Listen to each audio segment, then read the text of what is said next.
Good evening everyone, welcome back to the channel. आज का market थोड़ा समझते हैं किस तरह से ट्रेड आइडेंटिफाई हुए डेटा के थ्रू। आज दो ट्रेड हुए थे, यहाँ से एक ट्रेड हुआ था और ये सेकंड वाला ट्रेड और मतलब पिन पॉइंट एंट्री हुआ था। दोनों को समझते हैं, आपको एक आइडिया मिलेगा किस तरह से आइडेंटिफाई किया जाता है डेटा के थ्रू। ठीक है, तो अगर हम इनिशियली अगर ये देखें, शिफ्टिंग देखें, तो दोनों ही मतलब एक रेजिस्टेंस आने का ट्राई कर रहा था यहाँ से टॉप से बॉटम पे, और ये आने का ट्राई कर रहा था, जनरेट होता हुआ दिख रहा था 23,000 में। ठीक है, तो ये इनिशियल था, ये थोड़ा सा हमें टाइम देना पड़ेगा कि किस तरह से शिफ्टिंग हुआ and all. But first thing जो मेरा माइंड में था कि ये 200 के डाउन साइड वाले जोन, मतलब ये जो होता है ना कि एक्सपायरी का जो रेंज है उसके डाउन साइड वाले जोन पे जैसे ही जाएगा मुझे एक बुलिश ट्रेड मिलेगा। ये मेरा माइंड में मॉर्निंग से ही था कि मुझे पहला ट्रेड बुलिश वाला ही करना है, क्योंकि वो डेफिनेटली इस जोन के नीचे जाएगा एक बार।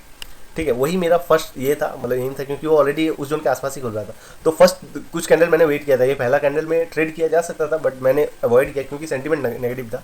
प्राइस पैटर्न के वेट करने के बाद मैंने इस ट्रेड को अराउंड 9:45 को किया था। तो थोड़ा सा डेटा देखते हैं। शिफ्टिंग तो उस वजह से मतलब जिस तरह से हमने देखा था कि ये पहले आके स्ट्रांग हुआ था। ठीक है, तो उस टाइम तक हो गया था 9:45 ना, उस टाइम तक देखो आप समझ में आएगा। हमें क्लियर व्यू क्या है, ये होता है ना 500 से यहाँ आने का ट्राई कर रहे हैं, और ये भी ऊपर स्ट्रांग होने का ट्राई कर रहा है 200 में, डिफेंड करने के लिए अपने एक्सपायरी रेंज को। ठीक है, थोड़ा सा 45 के जोन में चलते हैं। जब वो ट्रेड इनिशिएट किया गया, ये खत्म हो गया। ठीक है, ये खत्म हो गया पूरा। अब देखो अब ये जैसे ही 200 के डाउन साइड वाले जोन पे जाएगा, वहाँ से हमें एक इनिशियल ट्रेड मिल जाएगा अपसाइड का। ठीक है, तो वही अपना पहला व्यू था कि एक ट्रेड अपसाइड का बुलिश वाला, और वो मुझे एकदम पिक्चर परफेक्ट में मिला, क्योंकि ये होता है ना, ये यहाँ पे आके स्ट्रांग हो गया। ठीक है, तो वो एक क्लियर व्यू था कि अब यहाँ से ट्रेड किया जा सकता है। तो दैट्स वाई वो वाला ट्रेड वहाँ से आइडेंटिफाई किया गया। अब देखो आप क्यों इस जोन से क्यों लिया गया, उस चीज़ को भी आप थोड़ा सा समझो। ठीक है, मैं उसको एक्सप्लेन करता हूँ। अगर आप पहला ये देखोगे, फर्स्ट कैंडल का बिहेवियर, ये ऑलरेडी 200 के डाउन साइड वाले जोन से पुश लेके आ चुका था। ठीक है, अब ये सेकंड टाइम उस जोन तक यहाँ तक आते आते रही, सपोर्ट भी स्ट्रांग हो चुका था। दैट मीन्स कि अब ये उस जोन पे जाएगा ऐसा पॉसिबिलिटी बहुत कम है, क्योंकि ऑलरेडी उसने उस जोन को हिट करके आया है। तो उस टाइम उसीलिए थोड़ा सा अर्ली ट्रेड इनिशिएट किया गया, क्योंकि वो नीचे वाले जोन को ऑलरेडी हिट करके आ चुका था। दैट्स वाई वो वाला ट्रेड 200 के जोन से किया गया था। ठीक है, वो 90 के जोन से जो ट्रेड इनिशिएट किया गया, ताकि वहाँ से एक अपसाइड मूव मिल जाएगा, क्योंकि तब तक हमें कंफर्मेशन भी मिल चुका था डेटा के थ्रू कि अब यहाँ से एक पुश मिलेगा। कहाँ तक के लिए अब रहेगा, अब देखो वो चीज़। अब दूसरा चीज़ क्या मैटर, ये कहाँ से मतलब हिट करके रिटर्न आया था। ये तो नीचे से ऊपर गया ना, पहले तो सपोर्ट को तो ऑलरेडी हिट कर दिया ऑलमोस्ट, ये अपसाइड जोन तक, मतलब 250 के अपसाइड वाले जोन तक गया था। अब वहाँ से नीचे जो 45 में आया, तब हमें कंफर्मेशन मिला कि सपोर्ट स्ट्रांग हो चुका है। ठीक है, तो तब तक सपोर्ट स्ट्रांग हो चुका था। दैट मीन्स क्या, ये अब सपोर्ट पे नहीं जाएगा। अब यहाँ से ये जो ट्रेवल करेगा, कहाँ तक के लिए करेगा, ये जो स्विंग बना के आया था ना, इससे भी टॉप पे जाएगा। तो जब उसने 550 के अपसाइड वाले जोन को हिट करके आ चुका है, तब इसका हमारा नेक्स्ट स्टॉपेज कहाँ रहेगा, तो वो रहेगा अपसाइड वाले अराउंड, होता है ना 300 के अपसाइड वाले जोन, जो कि 310, इसके बाद 310 320 उस जोन के आसपास था। ये था फर्स्ट ट्रेड का लॉजिक। ठीक है, आपको समझ में आ चुका होगा। अगर आप वेट करके भी रहते, एक तो एक्सपायरी, मेरा तो फर्स्ट माइंडसेट वही था कि एक्सपायरी होता है ना, एक्सपायरी रेंज के आसपास आएगा तो मुझे एक बुलिश ट्रेड करना है। वो इनिशियल फर्स्ट कैंडल में ही उसने हिट कर लिया। कंफर्मेशन के लिए वेट किया। देखो आप उसी कैंडल में करोगे, ये कोई ये नहीं है, आप उसके लिए वेट कर सकते हो। मैंने ये पूरा का पूरा इतना टाइम तक वेट किया, सिचुएशन अपना फेवर में आ गया। ये जो हमने यहाँ पे कंफर्मेशन किया ना, तो 40 में ही हमें कंफर्मेशन मिल गया कि ये अब स्ट्रांग हो चुका है। और तब आपको क्या देखना है, ये रिटर्न कहाँ से आया है और सपोर्ट कहाँ से लिया है। सपोर्ट इसने ऑलरेडी 200 के डाउन साइड वाले जोन को टच कर लिया है। दैट मीन्स ये वहाँ पे नहीं जाएगा फिर से, यहाँ तक हमें कंफर्मेशन में मिल गया। अब ये कहाँ तक जाएगा, ऑलरेडी 250 के अपसाइड वाले जोन को हिट करके आ चुका है, तब ये 300 के अपसाइड वाले जोन पे मतलब ट्राई करेगा। ये अपना व्यू था। दैट्स वाई ट्रेड को लंबा होल्ड करने का, मतलब इस तरह से आप ट्रेड को लंबा होल्ड कर सकते हो। आई होप आपको समझ में आया होगा। अब नेक्स्ट ट्रेड का लॉजिक समझते हैं। तो टाइमिंग देख लेते हैं कितना बजे वो एक्चुअली उस जोन पे ट्रेड इनिशिएट किया गया। ये था कैंडल 15 से 20 वाला कैंडल था। ठीक है, 11:15 से 20 वाला कैंडल, बेयरिश ट्रेड का। तो डेटा देखते हैं। ठीक है, 11:15 से 20 का।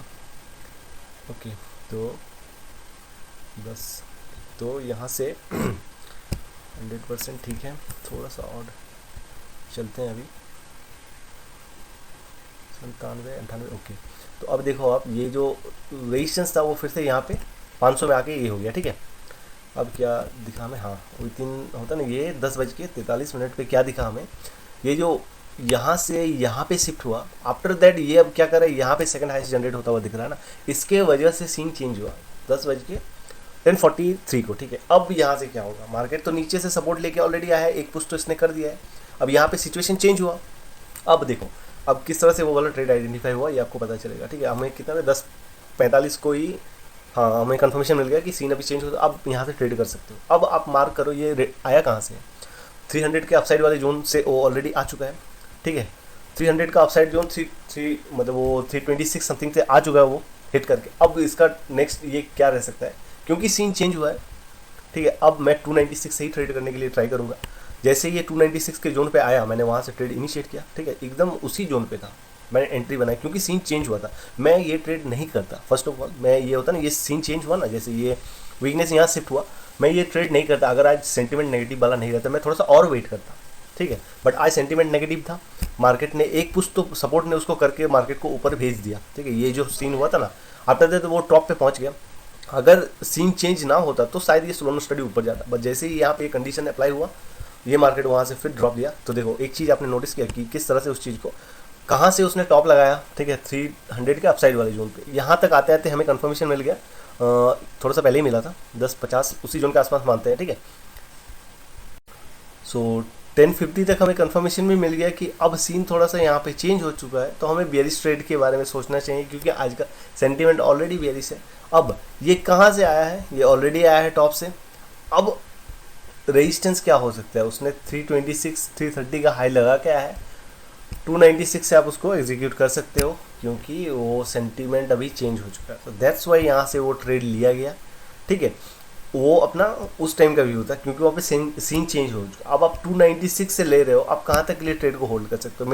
मैं जेन्युइन बता रहा हूँ, मेरा एक्सपेक्टेशन पता है कहाँ तक था, ये जो है 71, सॉरी ये 71 यहाँ तक के लिए था, ठीक है, ये 71 की जोन तक के लिए था, बट मेरे को निकलना था, दैट्स वाई मैंने यहीं पे उसको आउट कर दिया। अब क्या ये इस स्विंग को ब्रेक करेगा ही, क्योंकि वहाँ से सपोर्ट लेके आया था ना यहाँ पे।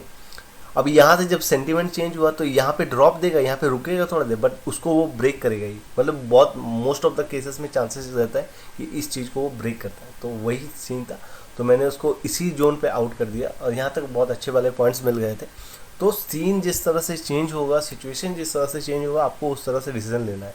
मैं थोड़ा सा और वेट करता सेकंड ट्रेड के लिए, बट मैंने वेट इसीलिए नहीं किया क्योंकि आज का सेंटीमेंट नेगेटिव ऑलरेडी था, ठीक है। आई होप आपको समझ में आया होगा कि किस तरह से सीन जब चेंज होता है और आपको क्या क्या देखना चाहिए, मार्केट कहाँ से किस सपोर्ट किस रेजिस्टेंस को हिट करके आया है, वो बहुत मैटर करता है। सपोर्ट को किस सपोर्ट को हिट करके आया है, मैंने वहाँ नीचे वाले जोन का वेट क्यों नहीं किया, क्योंकि उसने ऑलरेडी नीचे वाले जोन को हिट करके आ चुका है।